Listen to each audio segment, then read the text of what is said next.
చేరి వచ్చిన అందరికీ యేసు ప్రభు నామం ద్వారా వందనాలు.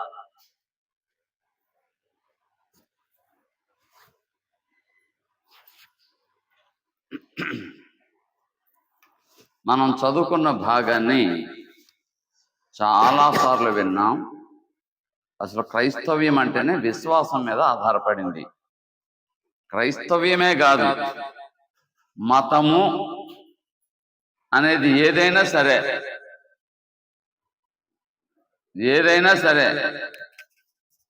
అది జైన మతం, బౌద్ధ మతం, సిక్ మతం, ఇస్లాం మతం, క్రైస్తవ మతం, ఏ మతమైనా సరే ఆయా మతాలు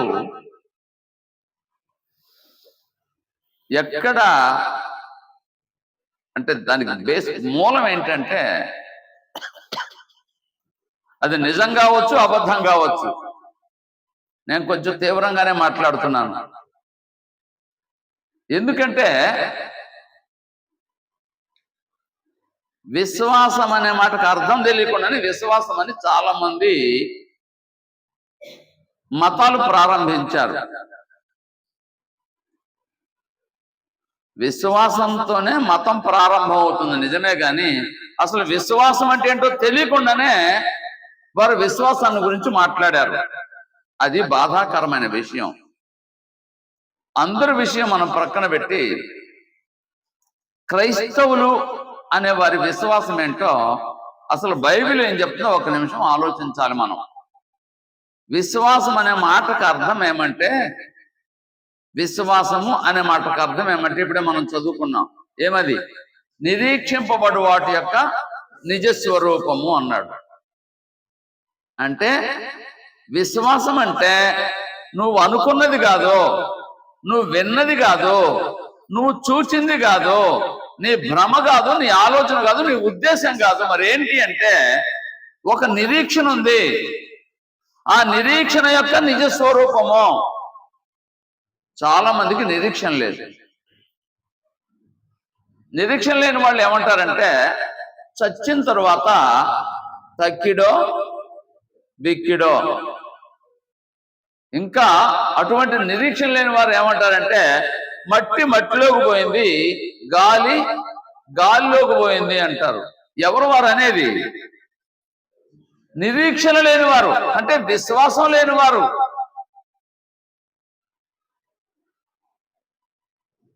ప్రతి మనిషికి అభిప్రాయం ఉంటుంది. అభిప్రాయాన్ని గురించి నేను మాట్లాడడం లేదు, విశ్వాసాన్ని గురించి మాట్లాడుతున్నాను. విశ్వాసము అంటే నిరీక్షింపబడు వాటి యొక్క నిజస్వరూపం అని గ్రంథం చెప్పింది, నేను చెప్పలేదు. నిరీక్షణ అంటే ఏంటి? ఎదురు చూడడము అంటాం.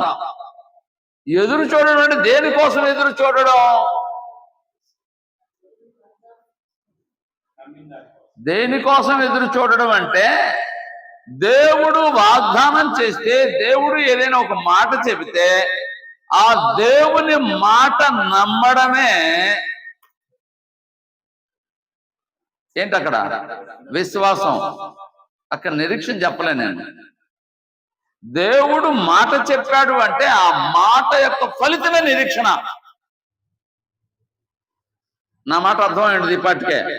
దేవుడు ఒక మాట చెప్పాడు, మాటలు బోళ్ళని చెప్తారు, ఉపయోగం లేని మాటలు. నేను అప్పుడప్పుడు అక్కడక్కడ మాట్లాడుతూ ఉంటాను. వినడానికి బాగుంటాయి, చూడడానికి బాగుంటాయి, కానీ వాటి వల్ల ప్రయోజనము ఉండదు. సీరియల్స్ చూస్తా ఉంటే ఇంకా చూడాలనిపిస్తూ ఉంటుంది. మాటలు చెప్తా ఉంటే అవతల వాళ్ళు మాట్లాడుతుంటే ఇంకా వినాలనిపిస్తుంది. కొంతమంది మాట్లాడుతూ ఉంటే ఫలితం ఏంటంటే ఇంతసేపు మాట్లాడిన తర్వాత ఏంటి ఫలితం అంటే ఏమీ లేదు, శూన్యం. వినడానికి బాగుంది, చూడడానికి బాగుంది, కానీ దేనికి బాగలేదు. రైట్, నా మాట అర్థమైందా? విశ్వాసం అంటే దేవుని మాట నమ్మడం. దేవుని మాట నమ్మడం అంటే మీకు అర్థం కావడానికి చెప్తాను. అబ్రహాము దేవుని చేత ఒక వాగ్దానం పొందాడు. ఏంటి ఆ వాగ్దానం అంటే, నేను నీకు సంతానం ఇస్తాను అని వాగ్దానం చేశాడు దేవుడు. వాగ్దానం చేస్తే అబ్రహాము నమ్మాడు. ఏమి నమ్మాడు? దేవుని మాట నమ్మాడు. దేవుని మాట ఏంటి? నాకు సంతానం ఇస్తాడు అని నమ్మాడు. ఎలా నమ్మాడో చెప్పాలంటే 2 సందర్భాలు చెప్తాను. ఆయన భార్యకి వయసు అయిపోయింది, అంటే స్త్రీ ధర్మం అంటారు కదా, అది ఆగిపోయింది. ఆగిపోతే సంతానం కలగడానికి అవకాశం లేదు. అది ఆమెకు తెలుసు, ఆయనకు తెలుసు. ఎవరికి? శారాకు తెలుసు, అబ్రహాముకి తెలుసు. తెలిసినా గాని దేవుడు వాగ్దానం చేశాడు, నాకు తెలియదు అవన్నీ, ఆయన ఏ విధంగానైనా సంతానము ఇస్తాడు అని నమ్మాడు. అంటే ఇచ్చినట్టుగానే నమ్మాడు. అది విశ్వాసం అంటే. నిరీక్షణ అంటే ఏంటంటే దేవుడు వాగ్దానం చేశాడు సంతానం ఇస్తానని, అదిగో సంతానం కలుగుతుంది నాకు అని దేనికోసం ఎదురు చూశాడు? ఆ సంతానం కోసం ఎదురు చూశాడు. అది నిరీక్షణ అంటే. నా మాట ఇప్పుడు అర్థమయ్యేది అనుకుంటా. విశ్వాసం అనే మాటకు అర్థం ఏమంటే నిరీక్షింపబడే యొక్క నిజస్వరూపము. నిరీక్షణ అంటే దేవుడు ఏం చెప్పాడు చేస్తాడు అని దానికోసం ఎదురు చూడడం, దానినే విశ్వాసంగా పరిశుద్ధాత్ముడు చెప్పాడు. అది విశ్వాసం. ఇప్పుడు చెప్పండి, చాలా మంది బోధకులు, ముఖ్యంగా విశ్వాసులు కూడా కాదు, నాకు తెలిసిన బోధకులు చాలా మంది అబ్బాయికి అమ్మాయికి పెళ్లి చేసే విషయంలో ఏం చెప్తారో తెలుసా? నాకు దేవుడు చెప్పలేదు. ఎక్కడైనా ఒక సంబంధానికి పోయారనుకోండి, చూడడానికి, సంబంధం చూడడానికి వెళ్ళి అక్కడ వాళ్ళు నచ్చలేదు అనుకోండి, డబ్బుల విషయంలోనో అందం విషయంలోనో ఇంకే విషయం నచ్చలేదు అనుకోండి, వచ్చి ఏం చెప్తారు తెలుసా? దేవుడు చెప్పలేదు, అమ్మాయిని చేసుకోమని అంటారు. ఒకవేళ డబ్బులు బాగున్నాయి అనుకోండి, కట్నం ఎక్కువ ఇస్తారు అనుకోండి కొద్దిసేపు, వెంటనే ఏమంటారు? ఈమె చేసుకోమని చెప్పాడు అంటారు. అంటే డబ్బులు ఇచ్చే పని అయితే మనం చేసుకోమని చెప్పినట్టు, డబ్బులు లేకపోతే చేసుకోవద్దని చెప్పినట్టు దేవుడి మీద పెడతా ఉంటారు. ఇదేంటి?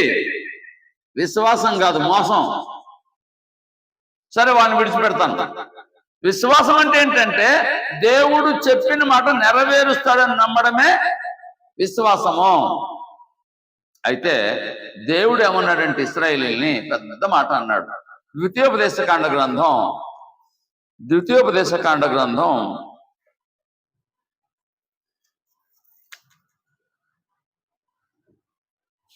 32వ అధ్యాయము 20వ వచనం చదువుదాం.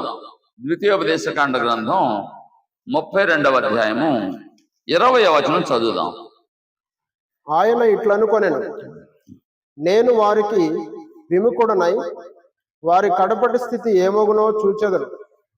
వారు మూర్ఖచిత్తము గలవారు, విశ్వాసము లేని పిల్లలు. అబ్బా, దేవుడు ఇశ్రాయేలు గురించి మోషే ద్వారా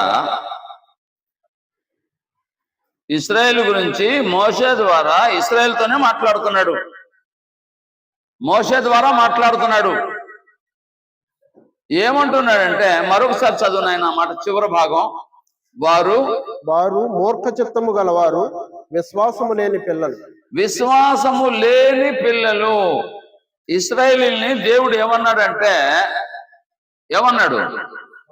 విశ్వాసము లేని పిల్లలు అన్నాడు.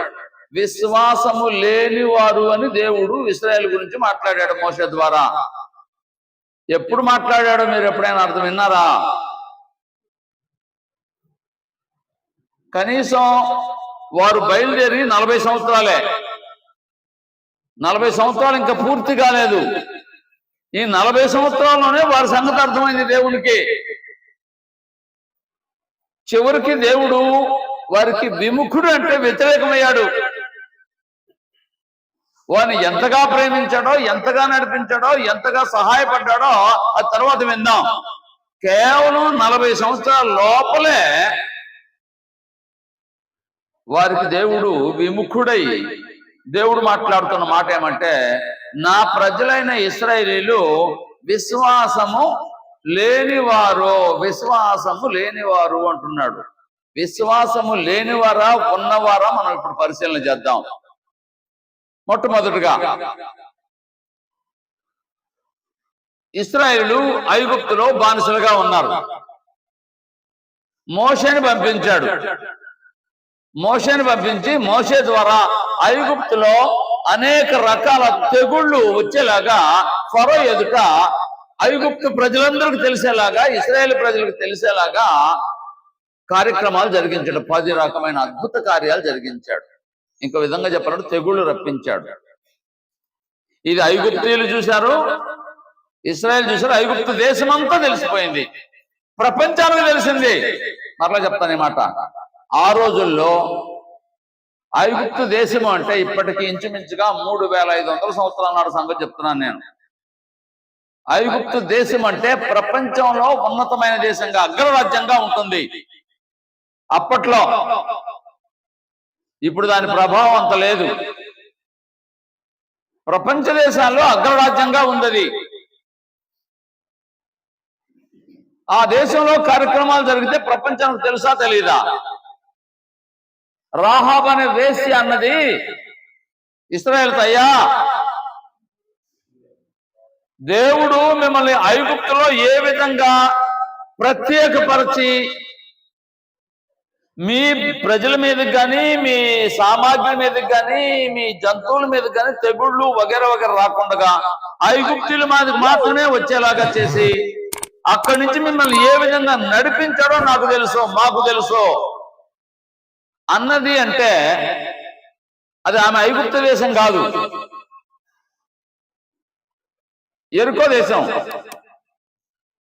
ఎరుకో పట్టణం. అంటే ప్రపంచమంతటికి తెలిసిపోయింది ఆ సంగతి. అలా చేశాడు దేవుడు. దేవుడు ఏం చేసినా ప్రపంచానికి తెలియకుండా చేయడు, రహస్యంగా చేసేవాడు కాదు.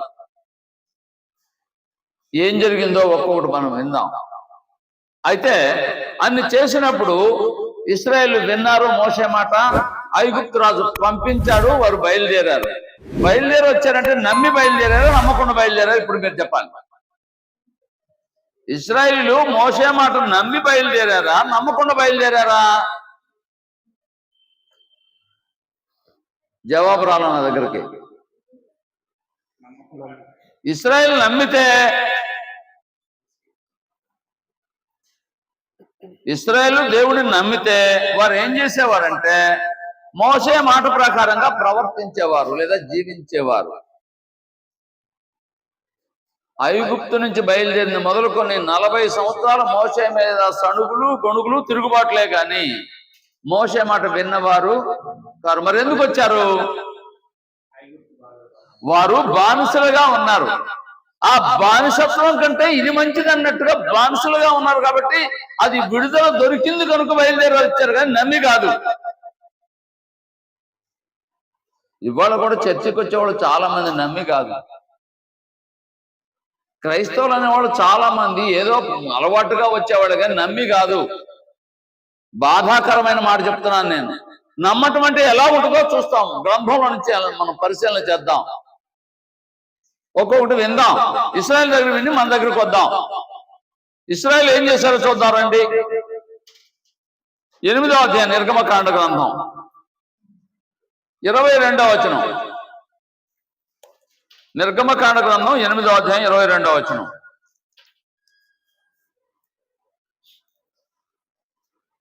ఎనిమిది 22.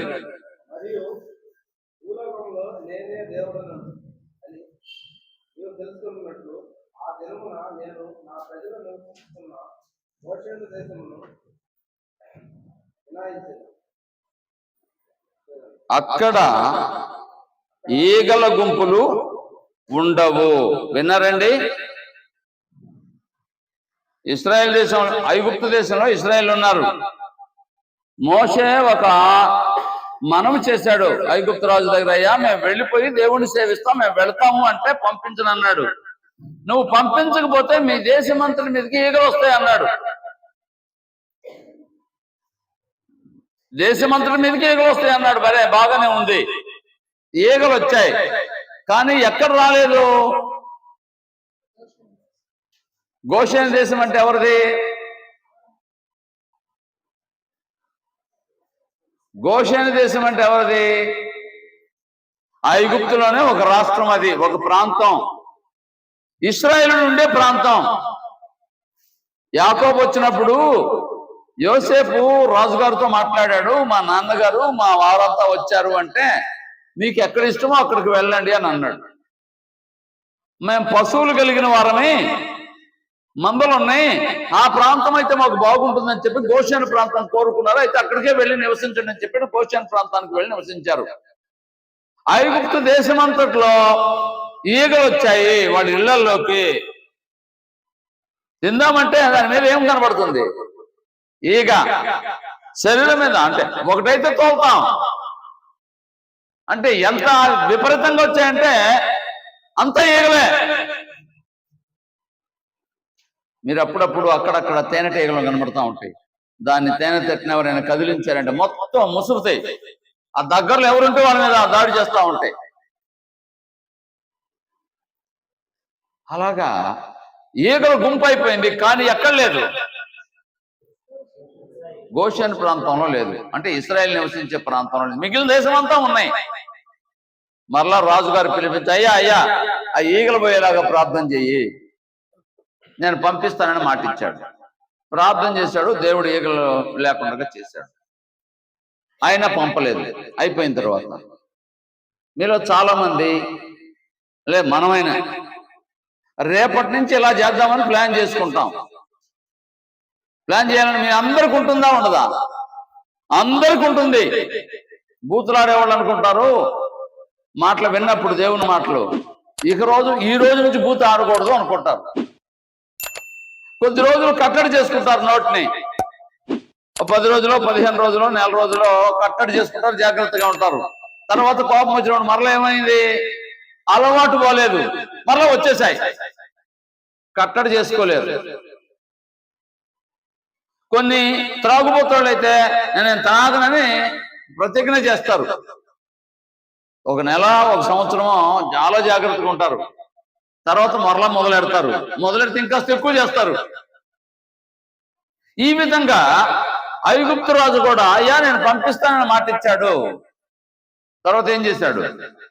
కఠినపరచబడి వారు వెళ్తే మనకు పని చేసేవాళ్ళు ఎవరో పంపించడానికి వీల్లేదని కఠినత్వం ప్రదర్శించాడు. 9వ అధ్యాయం 26వ వచనం చదవండి. 9:6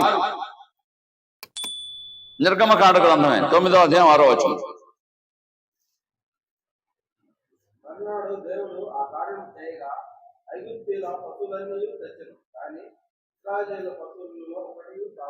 ఏంటండి ఇది?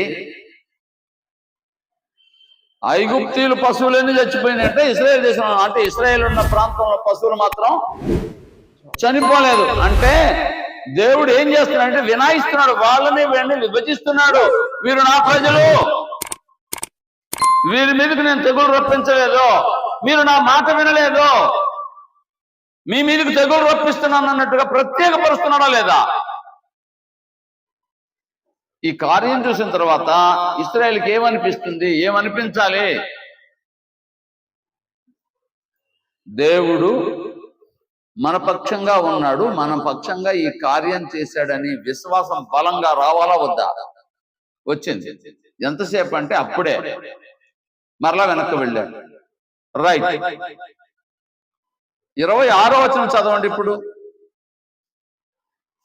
9:26.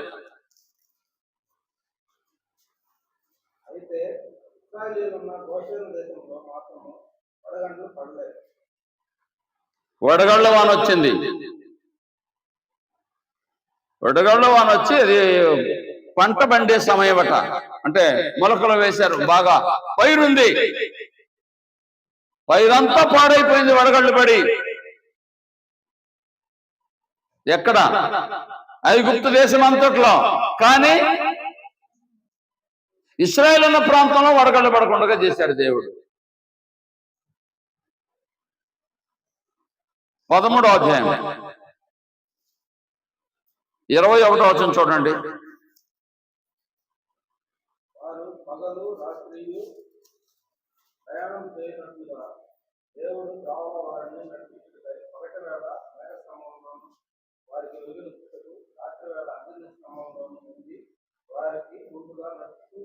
చాలండి. తరువాత ఐగుప్తు దేశంలో ప్రథమ సంతానం అంతా చనిపోయింది. ఐగుప్తు దేశంలో ప్రథమ సంతానం అంతా చనిపోయింది. సరిగా ప్రథమ సంతానం అంతా చనిపోయింది. కానీ ఇశ్రాయేల్ దేశంలో ఒక్క ఇంటికి కూడా మరణదూత రాలేదు. ఒక్క ఇంట్లో కూడా ఇశ్రాయేల్ చనిపోలేదు. ఐగుప్తు దేశమంతట్లో పెద్ద కుమారుడు కావచ్చు, కుమార్తె కావచ్చు, ప్రథమ సంతానం అనుకోండి. మీకు ఇంతకు ముందు చెప్పాను, మరలా అర్థం కావడానికి చెప్తాను. జాయింట్ ఫ్యామిలీస్ అప్పుడు ఉండేది. ఒక తండ్రికి కనీసం ఆ రోజుల్లో 8, 9, 10 మంది పుట్టేవాళ్ళు కదా. 10 మంది కలిసి ఉన్నారు అనుకున్నా కొద్దిసేపు. ఆ తల్లిదండ్రులకి ఒక కుమారుడు లేదా ఒక కుమార్తె, పెద్దవాడు అబ్బాయి కావచ్చు, అమ్మాయి కావచ్చు. వాళ్ళు చనిపోయారు పెద్దవారు. ఆ 10 మందికి వివాహాలు అయితే యోబు సంతానంలాగా అనుకుందాం కొద్దిసేపు. యోబుకు 10 మంది కుమారులు కదా, కుమార్తెలు కదా. ఆ 10 మంది కూడా కలిసి ఉన్నారు అనుకుందాం కొద్దిసేపు. ఆ 10 మందికి ఏమయ్యారు? మరలా 10 మంది పిల్లలు చనిపోయారు. అంటే ఒకే ఇంట్లో ఒకవేళ భార్యాభర్తల్లో ఎవరైనా పెద్దవాళ్ళు అనుకోండి, వారిలో ఒకరు చనిపోయారు, వారి పిల్లల్లో ఒకరు చనిపోయారు. ఆ 10 మంది పిల్లల్లో 10 మంది మానవ సంతానం చనిపోయారు. ఇప్పుడు ఎంతమంది అయ్యారు అక్కడ? ఒకే ఇంట్లో 12 మంది పిల్లలు చనిపోయారు. ఇంకా వాళ్ళ పిల్లలు పుట్టుంటే, అంటే ఆ రోజుల్లో పెళ్లి అంటే ఎలా ఉండేదంటే అత్తగారు, కోడలు, కూతురు ముగ్గురు ఒకేసారి గర్భవతులుగా ఉండేవారు. అంటే ఇప్పుడంటే ఆపరేషన్ వచ్చింది కాబట్టి ఆగిపోతుంది.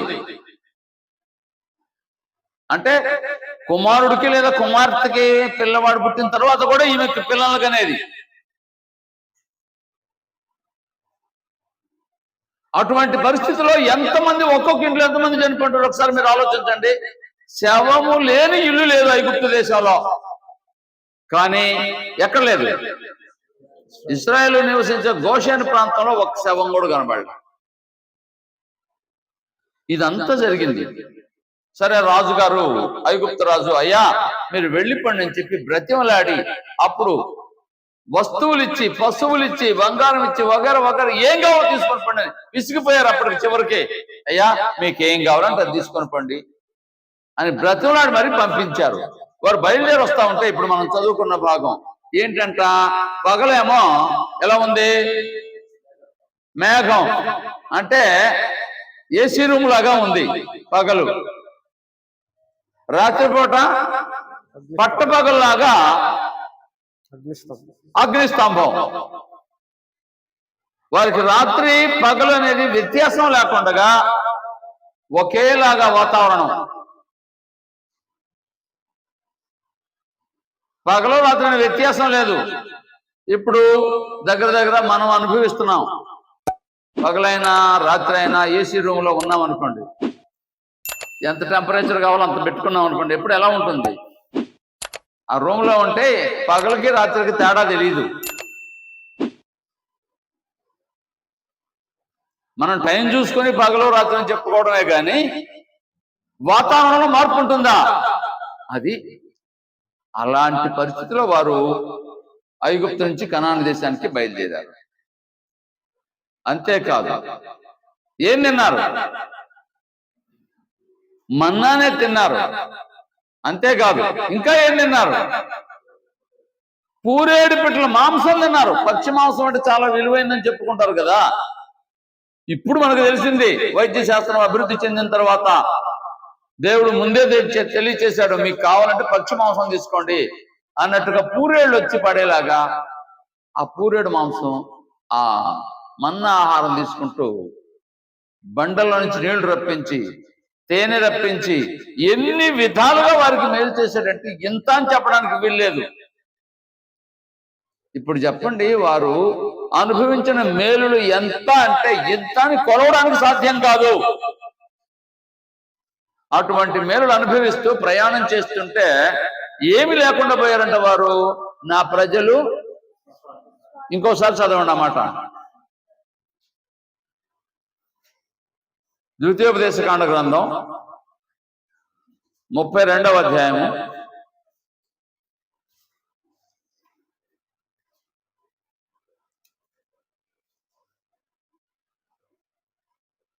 20వ వచనం.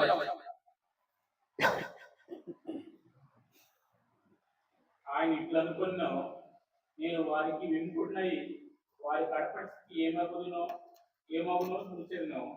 వారు మూర్ఖ చిత్తము గలవారు, విశ్వాసము లేని పిల్లలు. మరలా నోట్ చేసుకోండి హృదయంలో.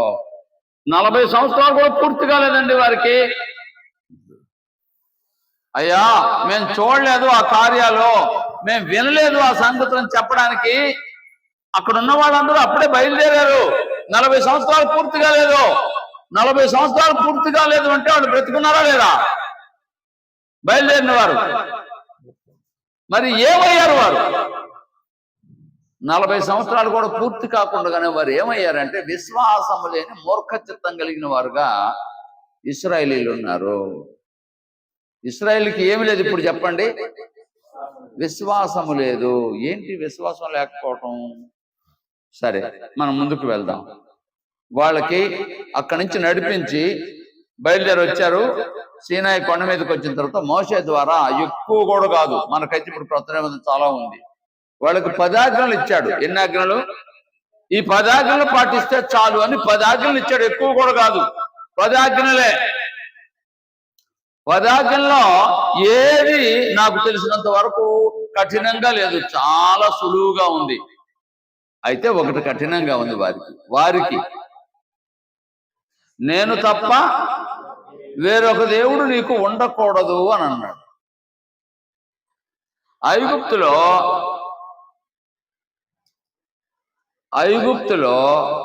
వారు ఎక్కడ ఉన్నారు అంటే ఐగుప్తులో విగ్రహారాధన చేసే ప్రజల మధ్యలో ఉన్నారు. విగ్రహారాధన చేసే ప్రజల మధ్యలో ఉన్నారు.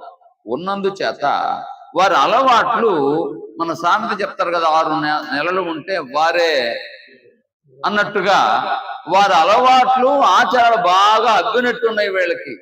ఎవరికి? ఇశ్రాయేలీలకి. నేను తప్ప వేరొక దేవుడు నీకు ఉండకూడదు, ఆకాశం అందు కానీ భూమి అందు కానీ భూమి కింద నేల అందు కానీ ఏ రూపం చేసుకోకూడదు, నమస్కారం చేయకూడదు, వాటికి పూజ చేయకూడదు అని దేవుడు చెప్పాడు. ఏం చేసిన తర్వాత? ఐగుప్తులో అద్భుతాలు చేసిన తరువాత, అది గుర్తుపెట్టుకోండి, ఐగుప్తులో అద్భుతాలు చేసి మన్నాని, పూరేడు పిట్టలనిచ్చి ఎర్ర సముద్రాన్ని 2 పాయలుగా చేసిన తరువాత చెప్పాడు. సముద్రం 2గా విడిపోయిందండి. ఎక్కడైనా ఎప్పుడైనా సముద్రం విడిపోవడం మీరు చూసారా? సముద్రం కాదు, కనీసం నీళ్లు ఇలా అయిపోవడం మీరు ఎప్పుడైనా చూసారా? వారి కన్నుల ఎదుట సముద్రం 2గా విడిపోయింది.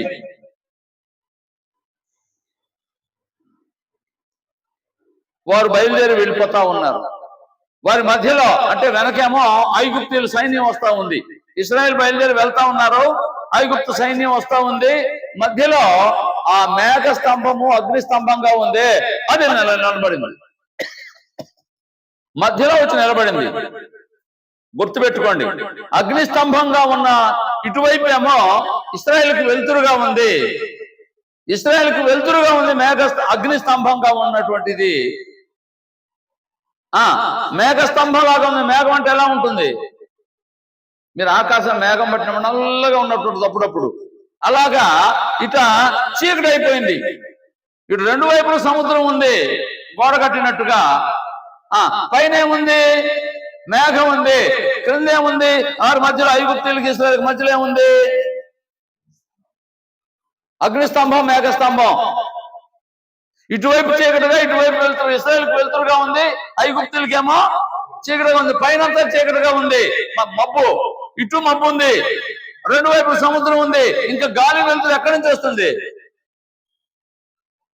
చీకటి అయిపోయింది ఐగుప్తీయులకి, ఇశ్రాయేలుకేమో వెలుతురు అయిపోయింది. వారు వెళ్ళిపోయారు. వీరు ఆ చీకట్లో ఎలా వెళ్ళాలో తెలియక ఆ రథాన్ని ఈ రథం, ఈ రథాన్ని ఆ రథం గుద్దుకుంటూ కొట్టుకుంటూ గందరగోళం అయిపోతా ఉన్నాయి.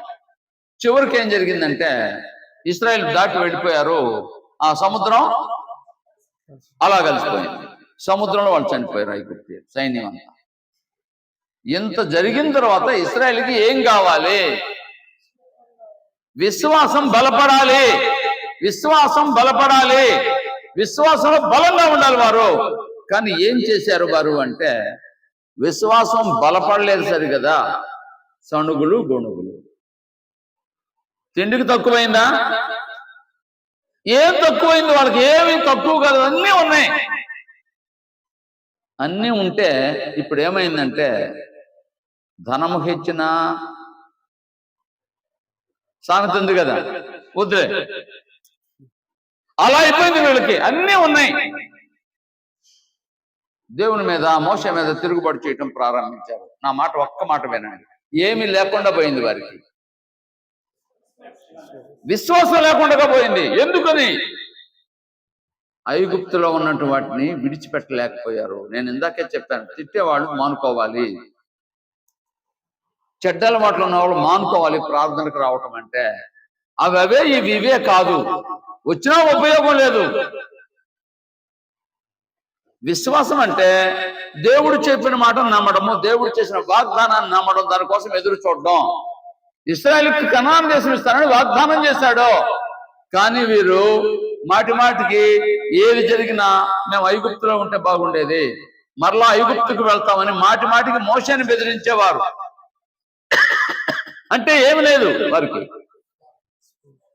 దేవుడు చేసిన వాగ్దానాన్ని నెరవేరుస్తాడు అనేటువంటి నమ్మకం లేదు. అది విశ్వాసం లేదంటే. అవిశ్వాసులు అయ్యారంటే అది దేవుడు వాగ్దానం చేశాడు, కనాను దేశం నడిపిస్తాడని వారు నమ్మలేదు కాబట్టి 40 సంవత్సరాల్లోనే ప్రయాణం చేసిన వాడు, ప్రయాణమైన వాళ్ళందరూ 20 సంవత్సరాలు పైబడిన వాళ్ళందరూ చనిపోయారు. 20 సంవత్సరాల లోపల వాళ్ళు ఉన్నారే, వారు మాత్రమే కనాను దేశం చేరారు. ఎందుకంటే దేవుడు చెప్పిన మాట, మీరు ఇశ్రాయేల్ అనేవారు విశ్వాసం లేని వారయ్యారు. విశ్వాసం లేని వారయ్యారు. ఇప్పుడు మరలా వినండి. నేను తప్ప వేరొక దేవుడు లేడని చెప్పాడు కదా, 10 ఆజ్ఞల్లో ఒక ఆజ్ఞ ఉంది కదా. కంటతయిందా లేదా వాళ్ళకి? 10 మాటలంటే పెద్దగా రోజు చదువుకునేవాళ్ళు కదా, కంటతయి ఉంటుందా లేదా? సండే స్కూల్ పిల్లలకు కూడా కంటత అవుతుంది, మనకు కూడా కంటతాయి. మొదటి ఆజ్ఞ ఏంటి చెప్పండి అయితే? నేను తప్ప వేరొక దేవుడు ఉండకూడదు అన్నాడు. మరి వీరు చేసిన పని ఏంటి? నిద్రపోయేవాడు చెప్పాలి. ఇప్పుడు నిద్రపోతున్నావా? ఇప్పుడు మెలకు వచ్చినట్టు. రైట్, నిద్రపోయేవాడు చెప్పాలి. ఇస్తారైనా అంటే ఎవరు నిద్రపోవట్లేదు అన్నమాట. రైట్, వినండి. వారు చేసిన పని ఏంటంటే ఐగుప్తు నుంచి వచ్చేటప్పుడు విగ్రహాలను మోసుకొని వచ్చారు. నేను తప్ప వేరొక దేవుడు లేడు అని దేవుడు చెప్తే 10 ఆజ్ఞల్లో ఒకటైతే, వాళ్ళు విగ్రహాన్ని మోసుకొని వచ్చారంటే దేవుడు ఉన్నాడనా లేడనా?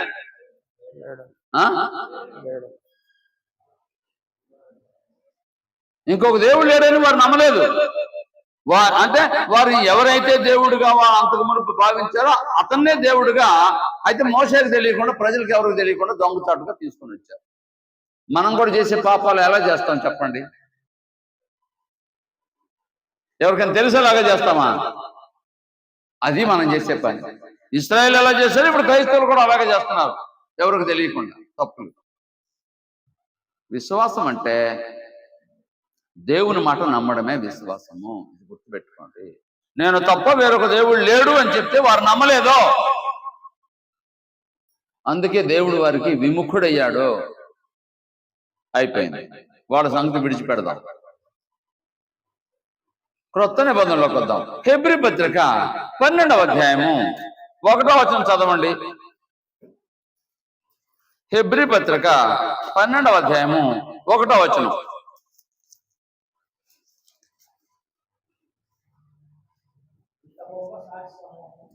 ఇంత గొప్ప సాక్షి సమూహము మేఘము వలె మనలను ఆవరించి ఉండగా మనము కూడా ప్రతి భారమును సులువుగా చిక్కులు పెట్టు పాపమును విడిచిపెట్టి విశ్వాసమునకు కర్తయు దాన్ని కొనసాగించువాడునైనా యేసు వైపు చూచుచు మన ఎదుట ఉంచబడిన పందెములో ఓపికతో పరుగెత్తుదము. ఇదేంటంట? పందెం అంట. ఏం పందెం? మన ఎదుట ఉంచబడింది ఒక పందెం. ఏంటా పందెం అంటే తప్పు చేయకుండా నడవాలి, తప్పు చేయకుండా జీవించాలి, లోపం లేకుండా ప్రవర్తించాలి. ఇది మన నియమం, మన ముందున్న పందెం. మీరు అప్పుడప్పుడు పరుగు పందాలు చూస్తూ ఉంటారు కదా, రూల్ ఉంటుంది, అంటే ఒక గీతలాగా ఉంటుంది. ఎటు పడితే అటు పరిగెత్తకూడదు అతను, ఆమె పరుగు పందెంలో పాల్గొనేవాడు. మరి ఏం చేయాలి? ఆ రూల్ లోపలే పరిగెత్తాలి. ఒకవేళ అటు ఇటు వెళితే తప్పు అవుతుంది. ప్రతి ఆటకు కొన్ని రూల్స్ ఉంటాయి. ఎక్కడ పడితే అక్కడ, ఎలా పడితే అలా చేయకూడదు. ఆ రూల్స్ అనుసరించి చేయాలి. ఆట కానీ మరొకటి కానీ. ప్రభుత్వ ఉద్యోగులకు కూడా కొన్ని నియమాలు ఉంటాయి. ఈ సమయానికి రావాలి, ఈ డ్యూటీ చేయాలి. ఉంటాయా లేవా? వెళ్ళి సంతకం పెడితే డబ్బులు వస్తాయా? చాలా మంది అనుకుంటారు ఉద్యోగం అంటే చిన్న విషయం కాదు, వాళ్ళకి బాధ్యతలు ఉంటాయి. కాబట్టి మనం ఇంకోసారి చదువుదాం. ఎంత గొప్ప సాక్షి సమూహము మనలను ఆవరించి ఉన్నందున మనము కూడా, అంటే క్రైస్తవుల గురించి మాట్లాడుతున్నాడు ఈ గ్రంథకర్త, ప్రతి భారమును సులువుగా చిక్కులు పెట్టు పాపమును విడిచిపెట్టి విశ్వాసమునకు కర్తయు దానిని కొనసాగించువాడునైనా. ఎటువైపు చూడాలి మనం? మన గురేంటో తెలుసా? యేసు వైపు చూడాలి, నిత్య జీవం వైపు చూడాలి. అక్కడ మన కోసం ఎదురు చూస్తున్నాడు యేసు ప్రభు, మనం ఆహ్వానించడానికి.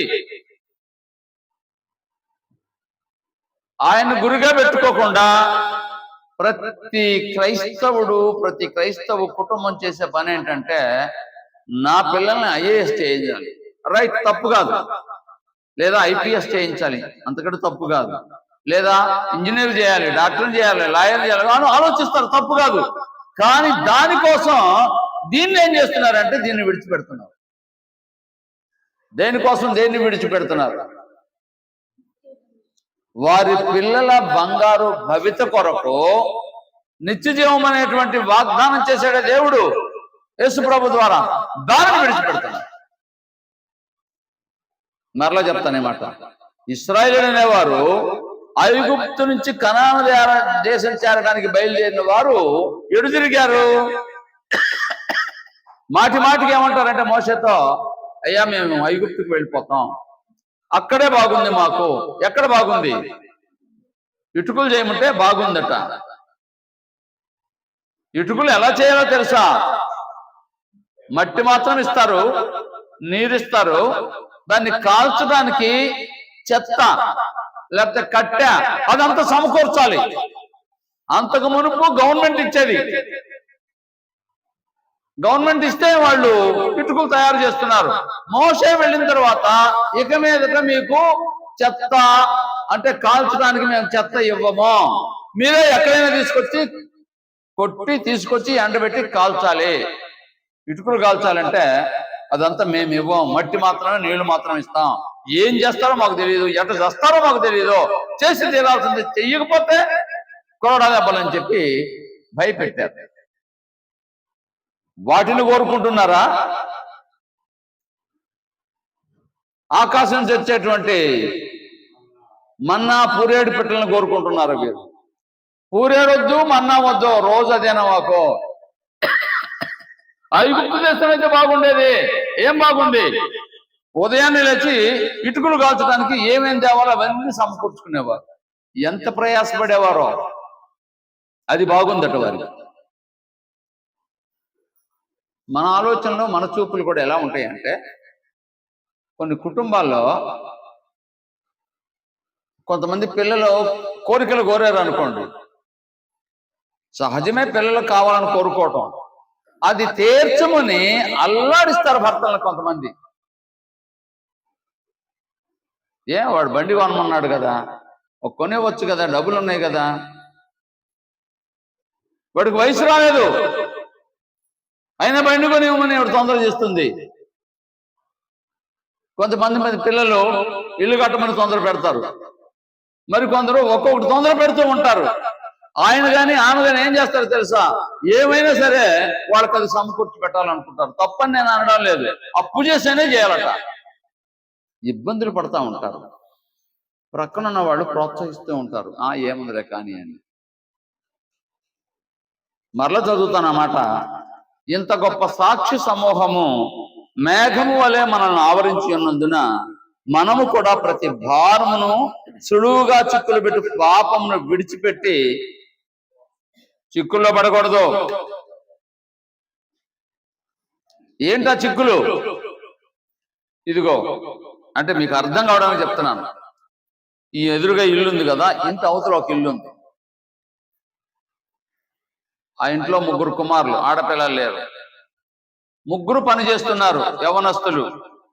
వాళ్ళ అమ్మ నాన్నగారు పని చేస్తున్నారు, ఆరోగ్యవంతులు. అంతా బాగుంది, చాలా బాగుంది వారి కుటుంబం. కాకపోతే ప్లాన్ లేకుండా స్థలం కొన్నారు, బిల్డింగ్ కట్టారు అప్పు చేసి. వారు అనుకున్నది ఏంటంటే, మా ఊర్లో పొలం ఉంది, ఇల్లు ఉంది, అది అమ్మేస్తే డబ్బులు వస్తాయి, తీర్చేయచ్చు అనుకున్నారు. బేరం పెట్టారు, కొంత డబ్బులు ఎక్కువే వచ్చేలా కనబడుతుంది. అమ్ముదాము వస్తాయి అన్నట్టుగా ఇది టకటక అప్పు తెచ్చి పూర్తి చేశారు. ఈలోగా ఇంటికి బేరం పెడితే, సపోజ్ ఒక 5 లక్షలు అనుకోండి దాని రేటు, 5 లక్షలు ఇస్తామన్నారు. ఈలోగా వారు సిద్ధాంతం తీసుకొచ్చి చూపించుకున్నారు. బావి పోటో, వెన్నుపోటో, రోడ్డు పోటో, ఏదో పోటు అని చెప్పి ఊరికిచ్చినా తీసుకోవద్దన్నాడు ఆ సిద్ధాంతి. ఊరికిచ్చినా తీసుకోవద్దన్నాడు. పాపం ఏం జరిగిందో చెప్పనా? ఆ కొనేవాడు గమ్మునూరుకోకుండా, కొనేవాడు ఎందుకు కొనాలనుకున్నావు కదా, ఏమైందంటే సిద్ధాంతం చెప్తే సిద్ధాంతం అడిగితే ఇలా చెప్పాడని చెప్పాడు. ఎవరైనా కొంటారా ఆ పొలాన్ని, ఆ ఇంటిని? కొనలేదు. బ్లాక్ అయిపోయింది, అప్పు ఎక్కువైపోయింది. ఎంత ఇబ్బందులు పడ్డారో వారికి తెలుసు. చివరికి ఇల్లు అమ్ముకునే స్థితికి వచ్చారు. ఏం జరిగింది చెప్పండి? కుటుంబం బ్రహ్మాండంగా ఉంది వారిది ఒకప్పుడు. ప్లాన్ లేకుండా అప్పులు చేసుకొని ఎంత అంటే ఇల్లు పోగొట్టుకునే స్థితికి దిగజారారు. మనం కూడా ఒక్కోసారి అలాంటి పరిస్థితికి వస్తాం. తొందరపడితే ప్లాన్ లేకుండా కొన్ని కార్యక్రమాలు చేస్తూ ఉంటాం. చేసినందువల్ల ఎంత ఇబ్బంది వస్తుందంటే ఇంత అని చెప్పడం సాధ్యం కాదు. తరువాత అందులోకి ఇరుక్కుంటే, అందులో చొరబడితే ఆ ఊబిలోకి రావడం అనేది చాలా కష్టం అండి. అందుకే పరిశుద్ధాత్ముడు చెప్తున్నాడు, అయ్యా ఇశ్రాయేలు మీరు చూశారు కదా, మీరు హెబ్రీ పత్రిక 11వ అధ్యాయం చదివితే విశ్వాస వీరులందరూ చూపిస్తాడు. విశ్వాస వీరుల్ని, బలహీనులు కాదు చూపించింది ఆయన. హేబేలు మొదలుకొని క్రొత్త నిబంధనలో 1వ శతాబ్దంలో క్రైస్తవులు ఎలా ఇబ్బందులు పడ్డారో, ఎలా బాధలు పడ్డారో, ప్రభు కోసం చనిపోవడానికి ఇష్టపడ్డారు, కానీ విశ్వాసాన్ని విడిచిపెట్టలేదని విశ్వాస వీరులు చెప్తా చెప్పి ఎంత గొప్ప సాక్షి సమూహం మీకు కనబడతా ఉంది, వినబడతా ఉంది. వారిని బట్టి ధైర్యం తెచ్చుకోండి. ఏం చేయొద్దు, సులువుగా చిక్కులు పెట్టి పాపంలోకి వెళ్ళవద్దు. అయ్యా అమ్మ మరొకసారి వినండి, ఉన్న వాటితో తృప్తి పడదాం, ఉన్నదానితో తృప్తి పడదాం, సర్దుకోవడానికి అలవాటు చేసుకుందాం. లేని వాటికి అరులు చాచి ఇశ్రాయేల్ లాగా వారు చక్కగా మన్నాహారం తీసుకుంటూ, ఊరేళ్లు తింటూ, మంచినీళ్లు తాగుతూ, ఖర్జూరాలు తింటూ, ఆరోగ్యకరమైన ఖర్జూరాలు తింటూ, తేనె తీసుకుంటూ బాగా ఉన్నారు. కానీ వారికి దేని మీద మనసు కలిగింది? ఐగుప్తులో ఉన్నటువంటి ఆ బీరకాయలు లేదా ఉల్లిపాయలు, వాటి మీద మనసు కలిగింది. అవి లేవంటే ఇక్కడ నా మాట మరలా వినండి. ఇంకొకసారి చెప్పాలనుకుంటున్నాను ఈ మాటని. అయ్యా, ఒకవేళ నీ భార్య పొరపాటులో ఉంటే నువ్వు ఓర్పు కలిగి తోలనాడు. ఒకవేళ నీ భర్త చెడ్డవాడైతే నువ్వు సహించు. క్రైస్తవ్యం అంటే ఏంటంటే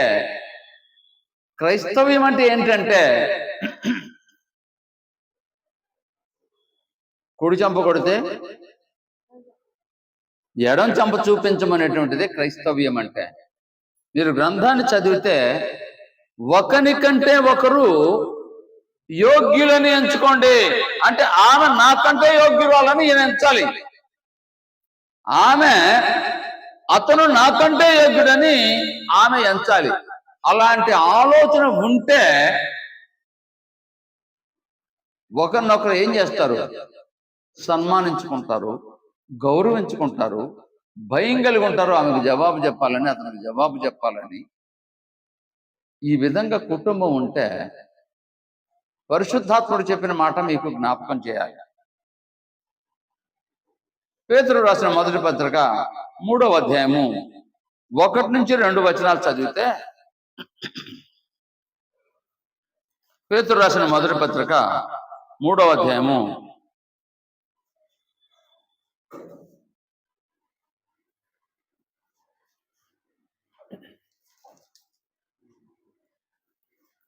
ఇక్కడ కొద్దిసేపు మనం ఇంకొకలాగా చదువుతాను. నేను చదువుతాను. ఓ క్రైస్తవులారా, మీరు మీ భాగస్వాములకు లోబడి ఉండుడి. ఓ క్రైస్తవులారా, మీరు భర్త అయితే భార్యకి, భార్య అయితే భర్తకి లోబడి ఉండుడి. అందువలన అంటే లోబడి ఉన్నందువలన మీ భర్త గాని భార్య గాని ఎవరైనా వాక్యమునకు అవిధేయులైతే వారు అంటే మీ భర్త గాని భార్య గాని భయముతో కూడిన మీ పవిత్ర ప్రవర్తనను చూచి వాక్యము లేకుండగానే మీ ప్రవర్తన వలన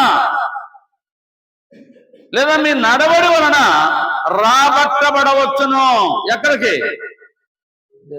నువ్వు ఏదైతే విశ్వసిస్తున్నావో, నువ్వు ఏ విశ్వాసంలో కొనసాగుతున్నావో, ఒకవేళ అతనికి లేదా ఆమెకు ఆ విశ్వాసం లేదనుకోండి, మీ పవిత్ర ప్రవర్తనను చూచి వారు ఆటోమేటిక్ గా రాబట్టబడతారు. మా కుటుంబంలో 50 సంవత్సరాల సంగతి చెప్తున్నాను. దగ్గర నేనే మొదటి వాడిని యేసు ప్రభుని నమ్మడంలో మా కుటుంబంలో. తరువాత నేను అనుసరించే మార్గాన్ని మా అమ్మగారు వచ్చారు, మా నాన్నగారు వచ్చారు, మా తమ్ముడు వచ్చాడు. నేను వాళ్ళకి ఏం చెప్పలేదు. అసలు వాళ్ళకి నేను నమ్మాను, ఈ నిజమని చెప్పనే లేదు. మా నాన్నగారు ఉండేవాడు. అంటే నాకు 2 అన్నలు. పెద్ద ఆయన కొంచెం నా మీద కోపంగా ఉండేవాడు. పని బాట లేకుండా ఇటుపోతున్నాడు, పని చేయాల్సి వద్దని అప్పుడప్పుడు మందలించేవాడు. ఆదివారం పనికి వెళ్ళేవాడిని. నీ సంగతి ఏదో నువ్వు చూసుకోరా, నీకెందుకు వాడి సంగతి అనేవాడు. వాడు ఏది చేసినా సరిగానే చేస్తాడనేవాడు. అంటే ఆయనకి నమ్మకం కలిగించాను నేను. అలా నేను గొప్పవాడిని చెప్పడం లేదండి. ఏం జరిగింది మా కుటుంబంలోనే? మా నాన్నగారు వచ్చారు, మా అమ్మగారు వచ్చారు, మా తమ్ముడు వచ్చారు, తర్వాత మరి కొంతమంది వచ్చారు.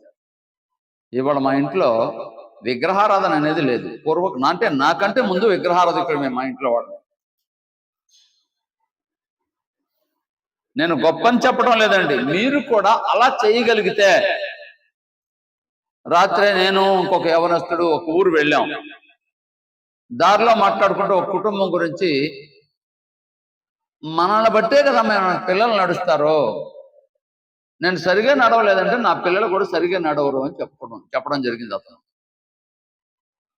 నేను ఎందుకు మాట్లాడుతున్నానంటే, క్రైస్తవ్యం అంటే ఏదో ఆశించి నడిచేది కాదు, విశ్వాసంతో ప్రారంభమయ్యేది. ఏంటి ఆ విశ్వాసం అంటే, వారికైతే కనాను దేశం ఇస్తానని వాగ్దానం చేశాడు దేవుడు. మనకేం వాగ్దానం చేశాడు యేసు ప్రభు వారు?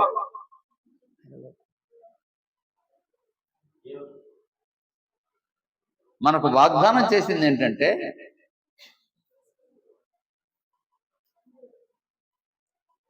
యేసు ప్రభు వారు వాగ్దానం చేసిన మాట ఏంటంటే, ఆయనే చెప్పిస్తే బాగుంటుంది కదా. యోహాను సువార్త 5వ అధ్యాయం 24వ వచనం మనకి ఏం వాగ్దానం చేశాడు? యోహాను సువార్త 5వ అధ్యాయం 24వ వచనం. యేసు ప్రభు మాట్లాడుతున్నారు. నా మాట విని నన్ను పంపిన వాని యందు విశ్వాసం ఉంచువాడు ఏంటంట? నిత్య జీవము గలవాడు, తీర్పులోనికి రాక. ఏంటండి? ఎక్కడి నుంచి ఎక్కడికి? ఎక్కడి నుంచి ఎక్కడికి వచ్చాడు అంటే ఏమి లేదు, ఏమి లేదు, మరణం లేదు. మరణం అంటే ఏంటి? ఎడబాటు. ఏ ఎడబాటు లేదు. ఈ శరీరాన్ని ఎప్పుడైనా విడిచి వెళ్ళవలసింది మన ఆత్మ, ఇది కాదు లేనిది. మరి ఏ ఎడబాటు లేదు చెప్పండి. దేవునికి శాశ్వతంగా దూరం అయిపోతాం నరకంలో, అది ఎడబాటు అంటే. భూమి మీద ఉన్నప్పుడు మార్పు చెందితే దేవుని దగ్గర రావడానికి అవకాశం ఉంది. భూమి మీద ఉన్నప్పుడు మారు మనసు పొందడానికి, దేవునితో మరలా కనెక్ట్ కావడానికి అవకాశం ఉంది. కానీ చనిపోయామా, ఈ లోకాన్ని విడిచి మన ఆత్మ వెళ్ళిపోయిందా, శాశ్వతంగా అగ్నిగంధకాలతో మండే గుండం అనే నరకోణానికి వెళ్తాం. ఇక శాశ్వతంగా ఎన్నటన్నిటికీ దేవునితో సంబంధం లేకుండా, ఆ నిత్య జీవం లేకుండా నిత్య నరకంలో ఉంటాం. ఇంకో విధంగా చెప్తాను, యేసు ప్రభు మనకు వాగ్దానం చేసింది ఏంటో ఇప్పుడు చెప్పండి. మరణం లేకుండా చేస్తానని. మనుషులు దేనికోసం ధనం ఖర్చు పెడతారు చెప్పండి? మామూలుగా ఆరోగ్యంగా ఉండాలని ఖర్చు పెడతారు. హాస్పిటల్కి చేరామనుకోండి, సంపన్నులు అనుకోండి, వాళ్ళ అబ్బాయో అమ్మాయో కోడలో కూతురో ఎవరో అనుకోండి, కొద్దిసేపు మనవడో మనవరాలు డాక్టర్ గారి దగ్గరికి వెళ్ళి ఏం చెప్తారు? అయ్యా ఎంత ఖర్చు అయినా పర్వాలేదు. ఏంటంట? ఎంత ఖర్చు అయినా పర్వాలేదు. ఏం కావాలి మా వాడికి? బాగు కావాలి, ప్రాణం ఉండాలి, బ్రతకాలి. అంటే ఎంతకాలం బ్రతుకుతాడు? మహాబ్రతుకుతే భూమి మీద 120 సంవత్సరాలు. తర్వాత అయినా ఈ లోకాన్ని విడిచిపెట్టాలా లేదా? కానీ యుగ యుగాలు దేవునితో ఉండే భాగ్యాన్ని మనం ఎక్కడ పొందుతాం? ఆయన మాట వినాలి. ఎవరి మాట? యేసు ప్రభు మాట వినాలి. అది యేసు ప్రభు మాట ఒక్కొక్కటి విందామా? ఒక మాట విందామా పోనీ? యేసు ప్రభు కొండ మీద ప్రసంగంలో ఏం చెప్పాడు ఒకసారి జ్ఞాపకం చేయండి. మత్తయి సువార్త 5వ అధ్యాయంలో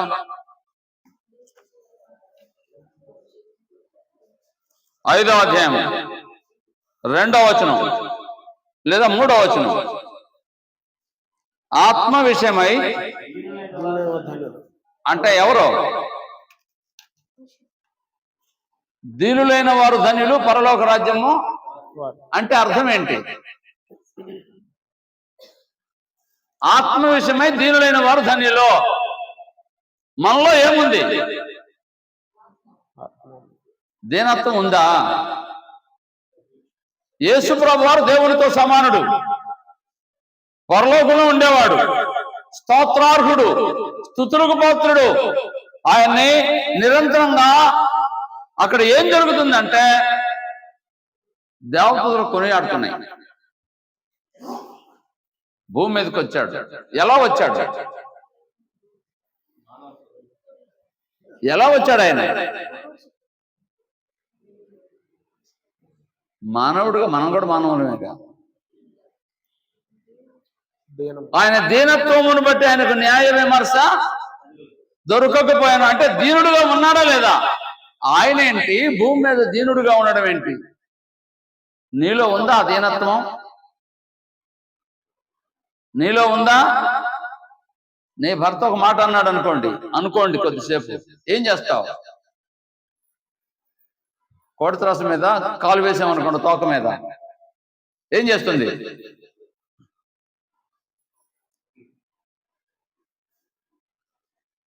లేస్తుంది. ఎంతవరకు లేవగలదో అంతవరకు లేస్తుంది కొట్టడానికి. ఒకవేళ భార్య ఏదన్నా అన్నదనుకోండి, ఈయన ఏం చేస్తాడు? నేను ఎవరిని? యజమానిని, నువ్వు నాకు లోబడాలి. ఇదే కానీ అర్థం చేసుకునేది ఎప్పుడు? అర్థం చేసుకుని జీవించేది ఎప్పుడు? ఆయన మీద ఈ మీద ఆయన నిందలు పెట్టుకోవడమే సరిపోతుంది. నేను రైటు, ఆమె తప్పు, లేదా నేను రైటు, ఆయన తప్పు. ఆయన తప్పు ఆమె తప్పు అని చెప్పే కంటే నా దగ్గర ఏమైనా లోపం ఉందేమో, ఆయనకి కోపం పుట్టించేలాగా, ఆమె కోపం పుట్టించేలాగా మనసు మార్చుకుంటే, విధేయత కలిగి ఉంటే ఏమి లేదు, సమస్య లేదు. ఇది క్రైస్తవ్యం అంటే. యేసు ప్రభు అడుగుజాడలో మనం నడవడం అంటే, యేసు ప్రభు ఏం చెప్తున్నాడంటే, విశ్వాసం అంటే ఏంటంటే ఆయన ఏమంటున్నాడంటే, ఒకరినొకరు సహించండి. ఎఫెసీ పత్రిక 4వ అధ్యాయం 1వ వచనం చదవండి. ఎఫెసీ పత్రిక 4వ అధ్యాయం 1వ వచనం.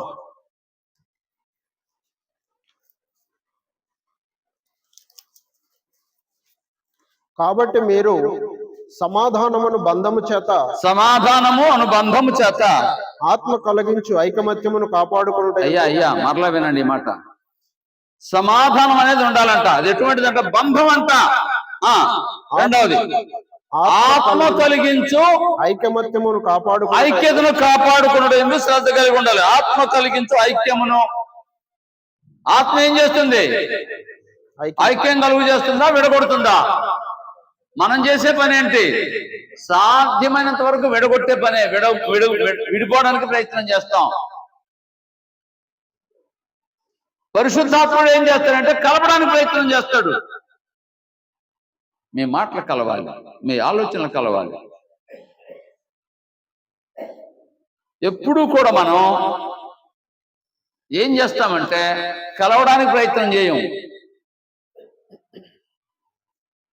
ఇంకా అతనితో నాకు సంబంధం లేదు, ఆమెతో నాకు సంబంధం లేదని ఉండడానికి ప్రయత్నం చేస్తాం. అది కాదు. ఆత్మ ఏం చేస్తుంది చెప్పండి? ఐక్యమును కాపాడుకోవడం ఎందుకు శ్రద్ధ పడాలి మనం. అది ఐక్యం చేయడానికి ప్రయత్నం చేస్తుంది ఆత్మ. మనం ఏం చేయాలి? దాన్ని కాపాడుకోవడానికి శ్రద్ధ కలిగి ఉండాలి. శ్రద్ధ కలిగి ఉండాలి. నీకు ఆ శ్రద్ధ ఉందా? నేను మరలా చెప్తున్నాను, అది కుటుంబం కావచ్చు, సంఘం కావచ్చు, లోకం కావచ్చు. భర్తతో భార్య, భార్యతో భర్త ఏం కావాలంటే సమాధానంగా ఉండాలి. సహోదరుడు కావచ్చు, సహోదరి కావచ్చు, ఏం కావాలి? సమాధానంగా ఉండాలి. లోకంలో కూడా ఎవరితో కూడా విరోధం ఉండకూడదు. నేను చాలాసార్లు చెప్పాను, నాకంటూ ఎవరు విరోధులు లేరు. నేను ఎవరికైనా విరోధిగా ఉన్నానేమో, అది వేరే విషయం. కారణం వాళ్ళు కావచ్చు, నేను కాకూడదు. నేను చాలాసార్లు చాలా మందితో మాట్లాడుతున్నాను. నేను ఎక్కడైనా తప్పు చేశానా అయితే చెప్పండి, మార్చుకుంటాను. మనం చేసేది తప్పులు, మార్పు లేకుండా జీవిస్తాం. యేసు ప్రభు అంతటి వారు ఏమన్నారు తెలుసా? నన్ను గురించి లోకం ఏమనుకుంటుంది అని అన్నాడు. నిన్ను గురించి నువ్వు ఒకసారి ఆలోచన చేసుకో. నేను ఎక్కడ పొరపడ్డాను, ఎక్కడ తడబడ్డాను, ఎక్కడ నియమాన్ని తప్పాను, సరి చేసుకోవడానికి ప్రయత్నం చేయాలి క్రైస్తవుడు అంటే. ఒకవేళ అలా సరి చేసుకోకపోతే దేవుడు మనల్ని ఏమంటాడు తెలుసా? ఇశ్రాయేలుని ఏమన్నాడు? విశ్వాసము లేని తరము, విశ్వాసము లేని వారు. మరి నీవేమి ఎక్కువ అవుతావేంటి ఆయన దగ్గర? ఆయన మాటల ప్రకారంగా జీవించకపోతే. నేను ఒకే ఒక మాట చెప్తున్నాను ఈరోజు. వారు దేవుని నమ్మలేదు, అంటే విశ్వసించలేదు, అందుకే కనాను దేశం చేరలేదు. ఒకవేళ నీవు కూడా దేవుని నమ్మకపోతే నీవు కూడా, వారైతే కనాను దేశం చేరలేదు, నీవైతే మరణం తప్పించుకోలేవు. ఎడబాటు అగ్ని ఆరదు, పురుగు చావదు. ఆ నరకాన్ని తప్పించుకోలేవు. నరకాన్ని తప్పించడానికి యేసుప్రభు వారు భూమి మీదకి వచ్చారు. ఆయన మాట వింటే, ఆయన మాట ప్రకారంగా జీవిస్తే, ఆయన అడుగుజాడలో మనం నడిస్తే ఏమి లేదు. నువ్వు కోట్లు ఇవ్వక్కర్లేదు. శాశ్వతంగా దేవునితో ఉండేలాగా ఆయన మాట ప్రకారంగా జీవించిన ప్రయత్నం చేస్తే, విశ్వాసం కలిగి ఉంటే, ఒక్క మాటలో చెప్పనాడు, ఆయన మాట నమ్మం. ఆయన మాట ఏంటో చెప్పనా? దీనత్వం కలిగి ఉంది. నువ్వు దీనురాలవేనా, దీనుడివేనా, అహంకారంగా మాట్లాడుతున్నావా? ఒకసారి ఆలోచించుకొని, ఒకవేళ ఈ రోజే ఇప్పుడే నిన్ను నీవు పరీక్షించుకొని, నేను ఎక్కడైనా పొరబడ్డానా? నా భర్తతో నేను కఠినంగా మాట్లాడుతున్నానా? నా భార్యతో నేను పరుషంగా మాట్లాడుతున్నానా? లేదా మా అన్నదమ్ములతో నేను విరోధంగా ఉన్నానా? అక్క చెల్లెలతో గొడవలు పడుతున్నానా? ఎవరితోనైనా విరోధంగా ఉన్నానా? ఒకవేళ ఉంటే ఇప్పుడే వెళ్ళి యేసు ప్రభు చెప్పిన మాట చెప్పి ముగిస్తాను. మత్తయి సువార్త 5వ అధ్యాయం. మత్తయి సువార్త 5వ అధ్యాయం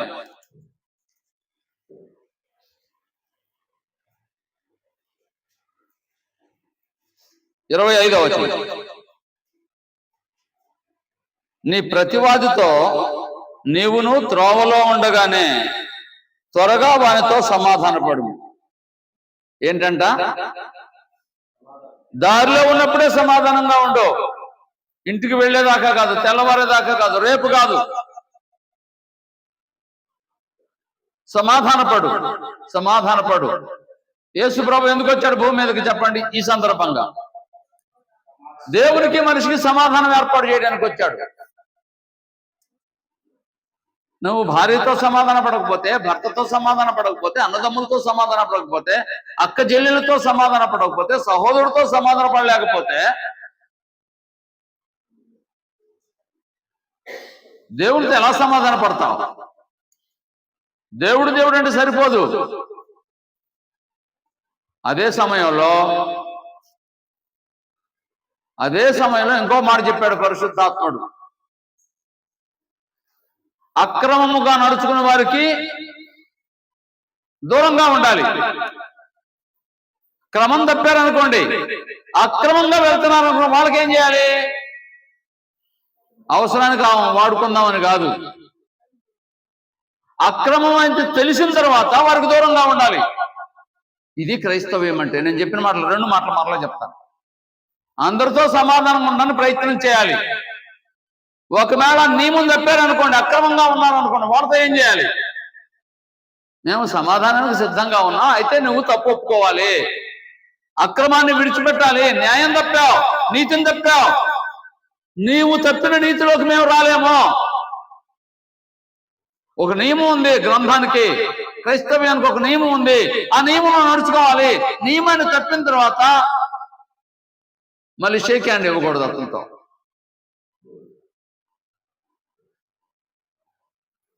మీరు చూస్తున్నారు, ప్రతి నెలలో క్లాసులు జరుగుతాయి. ఇక్కడ వచ్చిన వాళ్ళందరికీ ఇది గ్రంథంలో ఉన్న నియమం, ఇలా నడుచుకోవాలి, ఇలా నడుచుకోవాలని చెప్తూనే ఉంటాను. ఒకవేళ వాళ్ళు రేపు రారేమో, వాళ్ళు మంచి మాటలతో పంపిద్దామని నేను ఎన్నడూ అనుకోలేదు. ఎవరో కొద్దిగా మంది మారుతారు, ఎక్కువ మంది వచ్చిన వాళ్ళు ఆయన చెప్పేది ఎప్పుడు అదే. మరి గ్రంథంలో ఉన్నది చెప్పక వాళ్ళు ఇష్టం వచ్చినట్టు నేను ఎలా చెప్పేది? నా మాట మీకు అర్థమైందో లేదో? కొంత కఠినంగా ఉండవచ్చు, యథార్థత అనేది అలాగే ఉంటుంది. నియమాన్ని ఖచ్చితంగా పాటించాలి, నియమం తప్పి నడుచుకోకూడదు. ఆ విధంగా ఉంటే దేవుడు నేను ఏం చేస్తాడంటే, బడా నమ్మకమైన దాసుడా అంటాడు, లేదా నమ్మకమైన దాసురాలు అంటాడు. నువ్వు ప్రయత్నం చేస్తున్నావు ఈ రోజే నువ్వు తీర్మానం చేసుకో. ఏంటంటే, నేను దీనత్వం కలిగి జీవించాలి, దీనుడుగా ఉండాలి, దీనురాలుగా ఉండాలి. నా భర్త నన్ను మెచ్చుకోవాలి, నా భార్య నన్ను మెచ్చుకోవాలి, నా ఇరుగు పొరుగు వారు నన్ను మెచ్చుకోవాలి, అన్నింటికి మించి దేవుడు మెచ్చుకోవాలి. దేవుడు మెప్పును కోరండి, ఇతరులను ఇబ్బంది పెట్టకండి, సరిగా నడుచుకోవడానికి ప్రయత్నం చేయ. ఒక్క మాటలో ముగిస్తాను. విశ్వాసం కలిగి జీవితం, అది విశ్వాసం అంటే. ఏంటి విశ్వాసం అంటే? దేవుని మాట నమ్మటం. యేసు ప్రభు అడుగు జాడలో అనడం, అంతేగాని గొడవలు పడటం కాదు. శ్రద్ధగా వినందుకు మీ అందరికీ వందనాలు. లేచి నిలబడదాం.